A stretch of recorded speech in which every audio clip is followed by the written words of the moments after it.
Halo viewers, perkenalkan, gue Dr. Andika Raspati dan hari ini gue akan ngobrol dengan dokter-dokter yang bertugas di garda terdepan untuk penanganan COVID-19. Di sebelah gue ada Dr. Edward Faisal. Beliau adalah dokter yang berpraktek di rumah sakit pemerintah yang memang menangani pasien-pasien COVID-19. Halo dok, terima kasih sudah datang. Dan kita mau ngobrol nih dok soal pengalaman dokter bertugas di rumah sakit yang memang menangani pasien-pasien COVID ya dok ya? Iya. Nah mungkin boleh diceritakan dok, gimana dok sehari-harinya dok? Sehari-hari itu pasti ada pasien yang kita tangani curiga COVID. Karena seperti kita tahu, memang sudah pandemi. Jadi ada demam, batuk, atau pilek, itu kita arahkan ke curiga COVID. Itu tiap hari ada dok pasien-pasien dengan kecurigaan COVID ini? Setiap hari pasti ada memang. Wow, oke. Itu nggak takut tuh dok ketularan apa-apa gitu? Ya sebetulnya rasa khawatir itu pasti ada ya. Iya. Akan tetapi ya kami dibekali APD walaupun APD-nya kurang memadai, Iya, tapi kita berusaha menjaga mengurangi risiko. Emang kalau kita lihat nih sekarang juga mungkin viewers juga beberapa pernah lihat infonya bahwa tenaga medis sampai pakai jas hujan gitu ya, kayak mau ojek payung gitu ya dok ya. Itu emang begitu dok ya? Sampai maksudnya dalam artian masih banyak dibutuhkan nggak sih APD-APD atau banyak yang kurang nggak sih di lapangannya? Kalau di rumah sakit saya, alhamdulillah sih tidak sampai menggunakan jas hujan, tetapi memang tidak seluruhnya bisa dipenuhi. Oke. Ya, tapi di rumah sakit lain dengan rekan-rekan saya sampai menggunakan plastik infeksi yang berwarna kuning itu dimanfaatkan untuk sebagai pelindung. Berarti lebih parah daripada jas hujan, saking tidak adanya itu. Plastik yang buat tempat sampah infeksius itu ya? Ya, Wow. plastik tempat sampah. Kalau terpaksa juga plastik tempat sampah warna hitam. Waduh, plastik rumah, plastik domestik buat gitu ya? Betul sekali. Aduh, bener-bener deh. Tapi dok, selain, ya oke lah, tadi APD kita mungkin sedang memang bisa dibilang krisis ya. Sekarang ini krisis APD lagi langka, karena memang banyak banget kebutuhannya. Tapi ada nggak sih dok langkah-langkah yang dilakukan untuk pasien-pasiennya, misalnya harus jaga jarak gitu kan, ngobrol sama dokternya harus dijarakin, atau gimana dok untuk di tempat dokter seperti apa sih? Ya, memang dari kita tetap menjaga, masing-masing dokter itu berusaha menjaga mengurangi risiko. Ya, kita akan tetap menyarankan cuci tangan untuk pasiennya, kemudian jaga jarak tetap saat melakukan anamnesis. Dan pemeriksaan fisik memang diusahakan agar tetap melakukan pemeriksaan fisik yang sebenarnya. Untuk dokter sendiri tentu saja ataupun perawat diharapkan menggunakan APD yang sesuai. Harapannya gitu dok ya? Harapannya begitu kalau ada. Iya, terus dengan adanya tadi dok kan kita sekarang juga mungkin udah sering lihat tuh ada poster-poster jaga jarak gitu kan, atau cuci tangan yang benar seperti apa. Tapi di lapangannya pada ngelakuin nggak sih dok, baik pasien atau tenaga medis? Ya, sebetulnya sebagian besar malah tidak dilakukan oleh pasien. Kalau tenaga medis, karena mungkin kita selalu saling mengingatkan, ya alhamdulillah juga sebagian besar sudah, walaupun kadang-kadang ada yang lupa gitu kita ingatkan. Iya, ada suka bandel juga kadang-kadang ya, kan suka udah dikasih tahu tapi udahlah gitulah. Bismillah gitu kalau orang bilang, mudah-mudahan nggak ketularan. Tapi kan kita tetap harus melakukan segala bentuk ikhtiar lah, kalau kita bilang segala bentuk upaya untuk mencegah jangan sampai ketularan gitu kan dok.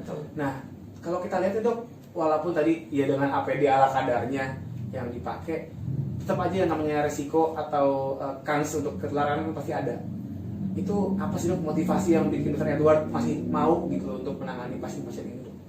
Motivasinya adalah kita secara sukarela sebetulnya melakukan ini tanpa adanya keinginan mendapat imbalan. Karena kami sangat merasa tergerak untuk bisa menyehatkan kembali seluruh pasien COVID. Karena ini sangat mempengaruhi semuanya, baik seluruh rakyat Indonesia, baik secara fisik maupun secara psikologis mental. Ya, memang untuk insentif ada wacana dari pemerintah, tapi sebetulnya yang kami harapkan adalah bukan insentif, tapi mungkin dalam hal pemenuhan kebutuhan yang diperlukan oleh kita tenaga medis. APD tadi dok ya? APD tadi ya, tentu betul. saja. Betul. Nah terus ini dok, kalau misalnya kita tadi bicara di rumah sakit dengan segala prosedurnya dok ya, dengan segala protokolnya, begitu pulang ke rumah itu gimana dok? Apakah boleh tuh pulang ke rumah? Istri nggak takut tuh dok untuk bukain pintu gitu kan, takut ketularan segala macam, gimana dok untuk di rumah dokter sendiri? Ya, rasa khawatir sih pasti tetap ada ya. Apalagi di rumah saya ada lansia umur 70 tahun, kemudian anak balita, itu khawatir tertular. Akan tetapi kita sudah diajarkan untuk menjaga dan mencegah infeksi. Caranya bagaimana? Untuk tenaga medis, kita umumnya mandi di rumah sakit sebelum pulang, berganti baju. Jika dengan sangat terpaksa, kita hanya berganti baju, kemudian baju itu dimasukkan kantong plastik, sampai rumah segera dicuci. Oke. Itu istri nggak tahu tuh dok, udah paham betul belum bahwa dokter ini aman loh untuk pulang ke rumah, atau memang masih ada kecemasan dari istri atau memang dari keluarga yang lain gitu? Kecemasan pasti ada, akan tetapi kita sendiri harus yakin bahwa kita bisa melakukan pola bersih hidup sehat. Nah dok, tadi kita mau bahas sedikit lagi soal APD tadi yang di rumah sakit ya. Tadi kan dokter bilang bahwa ada orang-orang yang memang masih belum terpenuhi secara ideal, tenaga medis belum terpenuhi secara ideal untuk APD-nya. Boleh nggak mungkin di-share sedikit apa aja sih yang masih kurang? Sebetulnya sih masih banyak ya. Mungkin semisal terpenuhi untuk masker dan coverall, yang lain belum tentu terpenuhi.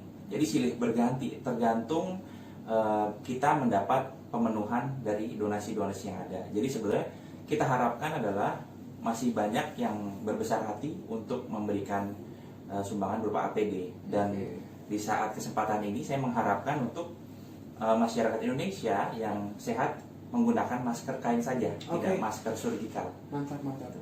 Jadi memang itu merupakan sebuah dukungan juga dok ya dari masyarakat ya, dengan menggunakan APD yang dalam artian secukupnya saja gitu, nggak perlu sampai pakai yang N95 gitu, karena kadang-kadang juga mungkin viewers juga pernah lihat gitu ya, di restoran gitu orang nongkrong pakai N95 gitu, sementara dokter-dokternya pada pakai ala kadarnya APD-nya. Jadi memang harus saling mendukung seperti itu ya.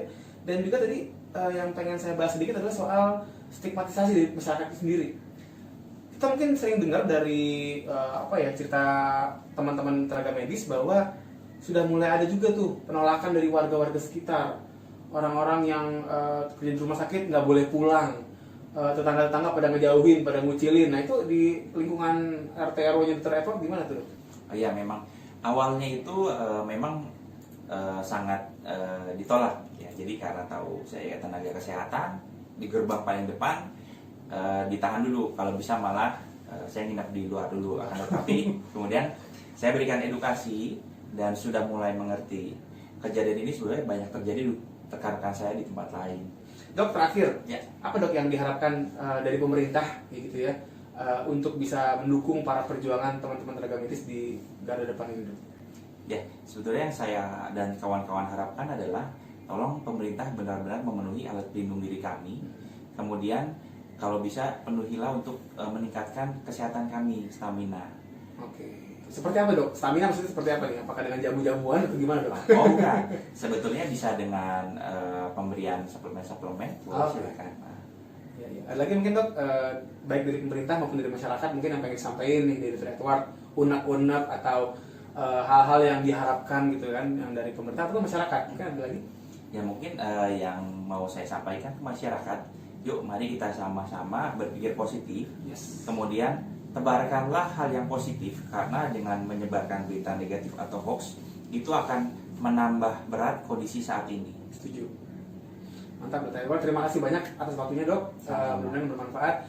Dan viewers, abis ini gue bakal ngobrol lagi sama dokter yang langsung megang jenazah COVID-19. Penasaran? Stay tune ya. Kembali lagi dengan gue, Dr. Andika Respati, dan kali ini gue ngobrol dengan seorang dokter yang langsung menangani jenazah yang kena COVID-19. Katanya begitu. Tapi coba kita klarifikasi, dok, bener dok, dokter megang jenazah yang memang kena positif COVID-19? Jadi Dokter Andika perlu garis bawahi, rumah sakit kami tidak menerima COVID positif. Otomatis tidak menangani pasien atau jenazah COVID positif. Yang kami layani ada pasien dengan ODP dan PDP. Oh, PDP dan ODP berarti ya. Tapi info yang beredar kan katanya kalau jenazah dengan PDP sekalipun itu juga harus ditangani layaknya pasien yang positif. Apa benar dong? Iya benar. Jadi memang perlakuan untuk jenazah yang PDP memang sesuai protokoler, yaitu memakai kotak COVID positif. Jadi dianggap positif gitu ya? Dianggap positif. Artinya petugas yang melayani atau melakukan pemakaman juga harus dengan APD-nya dong dok gitu dong? Iya, harus lengkap. Jadi kami harus disediakan APD yang lengkap, karena itu hampir sama dengan ruang isolasi. Mungkin dokter Sadewa bisa sharing ke kita nih dok, ya, sehari-hari atau yang pernah dokter alami itu gimana sih dok untuk pasien yang meninggal dengan status PDP, itu seperti apa sih prosedurnya?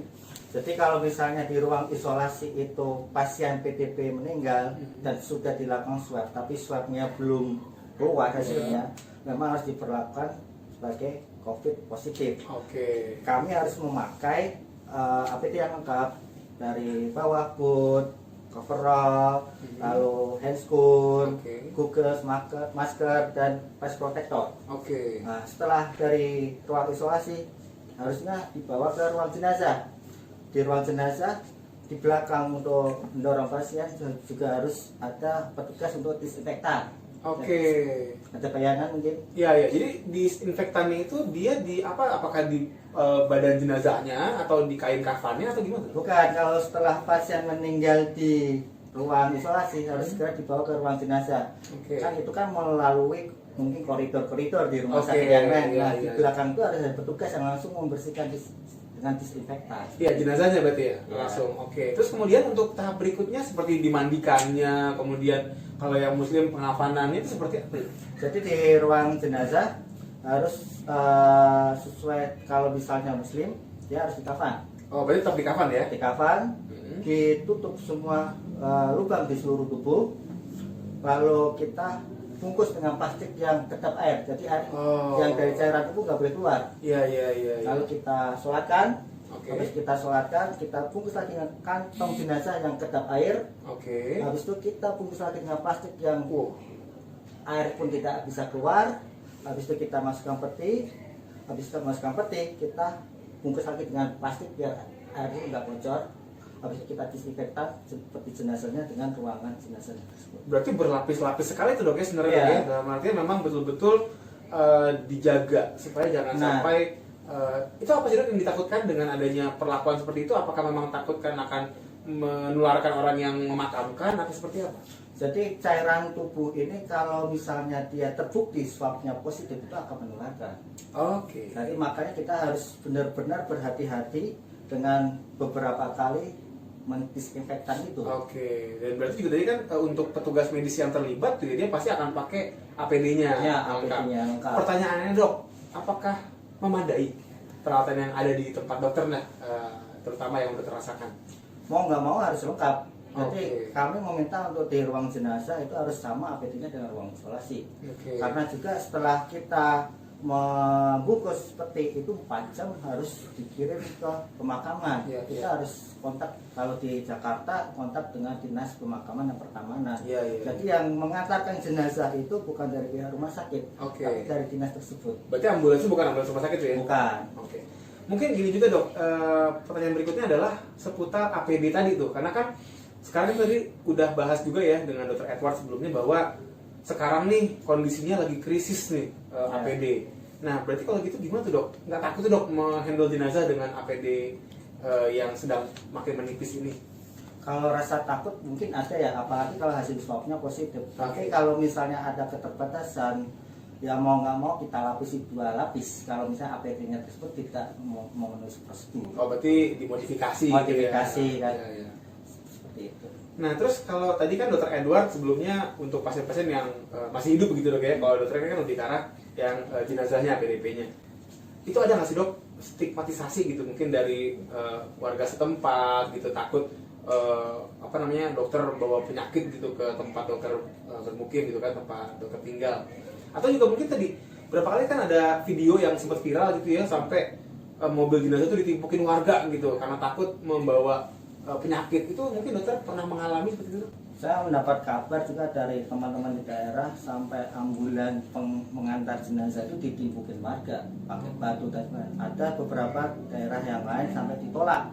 Sebenarnya kami di ruang jenazah pun juga sesuai prosedur, dan berapa kali disinfektan. Gitu. Jadi mungkin insya Allah itu cairan tidak akan berembus atau menular seperti itu. Oke, berarti apa namanya harusnya diberikan pemahaman kan ya? Ya. Kalau dokter sendiri dok sampai ini nggak ada penolakan dari warga itu apa ditimpuk batu juga gitu nggak ya? Enggak. Oh enggak, berarti masih aman di warga sekitar dokter masih aman. Ya. Dan mungkin dokter bisa sampaikan juga kira-kira apa perlu dok segitunya warga takut gitu kan bahwa jenazah yang meninggal akibat COVID ataupun PDP itu sampai ditakutkan akan menyebar penyakit gitu, atau memang sebenarnya masyarakat nggak harus takut sih?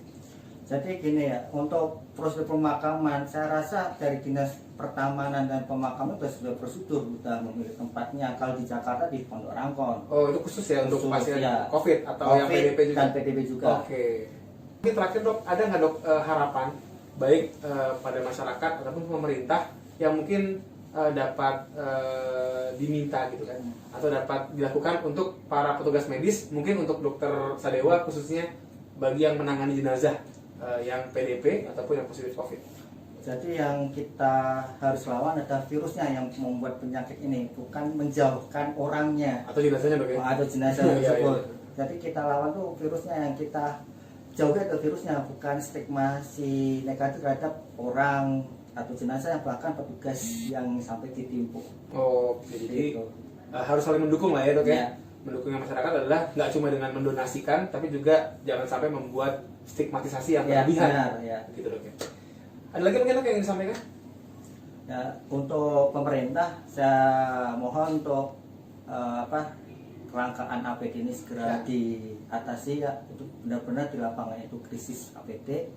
Yang kedua adalah memohon dari stakeholdernya juga membantu kami untuk mengedukasi masyarakat untuk menghilangkan stigma negatif terhadap dokter yang bekerja di rumah sakit rujukan atau rumah sakit lain, dan beberapa petugas medis yang mengantarkan jenazah ke pemakaman. Jangan sampai ada korban jiwa sampai ditipu di batu-batu seperti Iya, itu. iya, betul.